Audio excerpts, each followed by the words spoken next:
मुखर्जी नगर से लेके करोल बाग तक हर चाय की टपरी पर आपको एक डिबेट जरूर सुनाई देगी, यूपीएससी में हिंदी वर्सेस इंग्लिश मीडियम। लेकिन आज हम इमोशंस और इन फालतू की बहसों को साइड में रखने वाले हैं।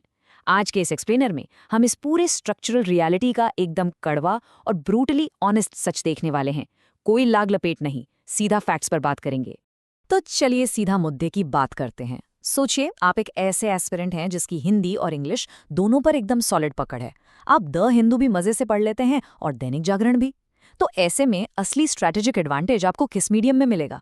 ये एक ऐसा सवाल है ना जो लाखों एस्पिरेंट्स का दिमाग खराब करता है।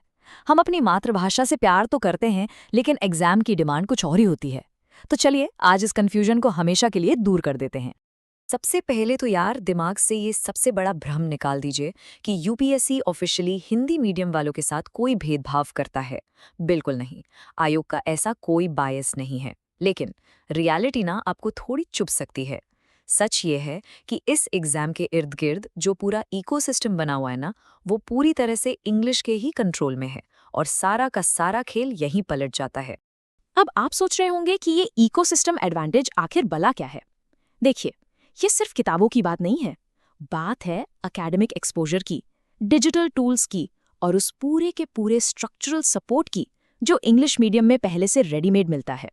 अब यूपीएससी जैसे कट थ्रोट कंपटीशन वाले एग्जाम में जहां हर एक नंबर पर रैंक बदल जाती है, वहां इस तरह के स्ट्रक्चरल एज को इग्नोर करना मतलब खुद के पैरों पर कुल्हाड़ी मारने जैसा है। अगर हम रिसोर्सेज की बात करें ना, तो आपको एक बहुत बड़ी खाई नजर आएगी। तैयारी के लिए जितने भी टॉप नॉच रिसोर्सेज हैं, जैसे स्टैंडर्ड किताबें ले लीजिए, इंटरनेशनल रिसर्च पेपर्स या फिर सरकारी कमेटियों की रिपोर्ट और थिंक टैंक पब्लिकेशन, ये सब के सब ओरिजिनली इंग्लिश में ही लिखे जाते हैं। और हिंदी मीडियम के स्टूडेंट्स को क्या मिलता है? इनके ट्रांसलेटेड या फिर आसान भाषा में लिखे गए वर्जन्स। और पता है दिक्कत क्या है? इस ट्रांसलेशन के चक्कर में काफ़ी समय बर्बाद होता है और जो कंसेप्चुअल डेप्थ होती है ना, वो कहीं ना कहीं गायब हो जाती है। और यहीं से शुरू होता है असली ट्रांसलेशन का जाल। आप खुद देखिए, इंग्लिश के एकदम प्रिसाइज और क्रिस्प वर्ड्स जैसे अकाउंटेबिलिटी, सेपरेशन ऑफ पावर्स या फिस्कल कंसोलिडेशन, जब ये हिंदी में ट्रांसलेट होते हैं तो वो जवाबदेही, शक्तियों का पृथक्करण और राजकोषीय समेकन जैसे भारी भरकम शब्द बन जाते हैं। हिंदी में चीज़ों को एक्सप्लेन करना अक्सर थोड़ा लंबा हो जाता है और कभी कभी तो उसका एग्जैक्ट मीनिंग ही बदल जाता है। अब यूपीएससी आपसे जिस पिन पॉइंट एक्यूरेसी की डिमांड करता है ना, वो ट्रांसलेटेड कंटेंट पढ़ते पढ़ते अक्सर कहीं पीछे छूट जाती है। अब आते हैं सीधा बैटल ग्राउंड पर, यानी आंसर राइटिंग।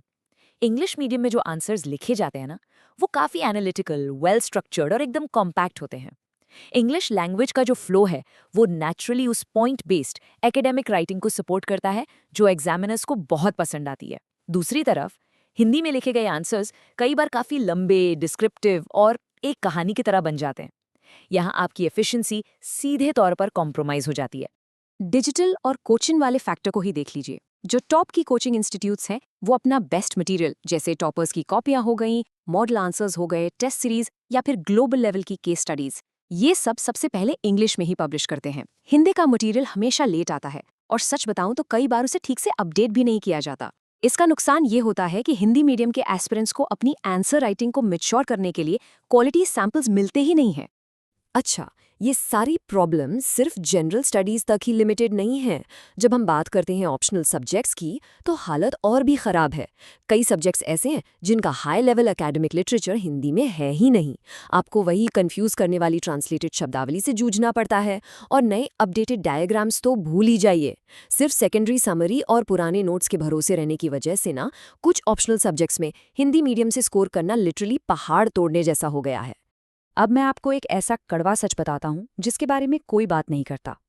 देखिए, यूपीएससी आपकी कॉपियां चेक करने के लिए जिन लोगों को बैठाता है ना, वो भारत के टॉप प्रोफेसर्स, शिक्षाविद और डोमेन एक्सपर्ट्स होते हैं। इन लोगों का पूरा करियर और इनकी सारी एकेडमिक रिसर्च इंग्लिश में ही हुई होती है। अब यहाँ कोई जानबूझकर भेदभाव नहीं हो रहा है, बल्कि ये एक सबकॉन्शियस रियलिटी है। उनके दिमाग में एक खास तरह का स्ट्रक्चर सेट होता है जो उन्हें इंग्लिश एकेडमिक राइटिंग में नेचुरली दिख जाता है। अगर हम सीधे डेटा और स्टेटिस्टिक्स पर नज़र डालें तो ट्रेंड एकदम साफ है। जो कैंडिडेट सिलेक्ट होते हैं उनमें से एक बहुत बड़ा हिस्सा इंग्लिश मीडियम वालों का होता है। लेकिन एक सेकंड रुकिए, इसका मतलब ये बिल्कुल नहीं है कि हिंदी मीडियम वाले बच्चे सिलेक्ट नहीं हो सकते। बिल्कुल हो सकते हैं। ये डेटा सिर्फ इतना बता रहा है कि जो इकोसिस्टम का एक्सपोजर है उसका पलड़ा इंग्लिश की तरफ भारी है। ये आपके टैलेंट या क्षमता की कमी नहीं है, बस अच्छे रिसोर्सेज न मिल पाने का नतीजा है। लेकिन यार यहाँ एक और ब्रूटल ट्रूथ है जो हमें एक्सेप्ट करना ही पड़ेगा। कई सारे एस्पिरेंट्स ना अपनी खुद की कमियों को छुपाने के लिए माध्यम के भेदभाव को एक बहाना बना लेते हैं। सच तो ये है कि यूपीएससी में फेल होने की सबसे बड़ी वजह होती है आपके आंसर्स का खराब स्ट्रक्चर, सही एग्जाम्पल्स का ना होना और एनालिटिकल स्किल्स की कमी। ये सब भाषा की वजह से नहीं होता। माध्यम को लेकर बहस करना आज के टाइम में सिर्फ एक बहुत बड़ा डिस्ट्रैक्शन बनकर रह गया है। और कई एस्पिरेंट्स तो ये सोचकर मीडियम बदल लेते हैं कि भाई हमारी तो दोनों भाषाओं पर बराबर पकड़ है। लेकिन एक बात समझिए, अपने कमरे में शांति से बैठकर कोई इंग्लिश का आर्टिकल पढ़ना और एग्जाम हॉल के उस भयंकर प्रेशर में 3 घंटे तक लगातार एक कम्प्लेक्स एनालिटिकल आंसर इंग्लिश में लिखना, इन दोनों में ज़मीन आसमान का फ़र्क है। सिर्फ इंग्लिश अच्छी तरह पढ़ लेने का ये मतलब बिल्कुल नहीं है कि आपकी एकेडमिक आंसर राइटिंग भी उतनी ही स्ट्रांग है। तो अगर आप अभी भी इंग्लिश मीडियम में स्विच करने का सोच रहे हैं या आपको लगता है कि आप दोनों लैंग्वेजेस में एकदम परफेक्ट हैं, तो मैं आपको एक अल्टीमेट टेस्ट देता हूं। सिर्फ 10 सवालों का टेस्ट। जब तक आप खुद को इस टेस्ट में पास ना कर लें, अपना मीडियम बदलने की गलती बिल्कुल मत करिएगा। टेस्ट एकदम सिंपल है।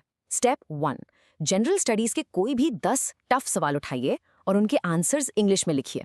स्टेप 2, ये आंसर्स आराम से नहीं लिखने हैं, बिल्कुल उसी टाइम प्रेशर में लिखने हैं जैसे आप रियल एग्जाम में बैठे हों।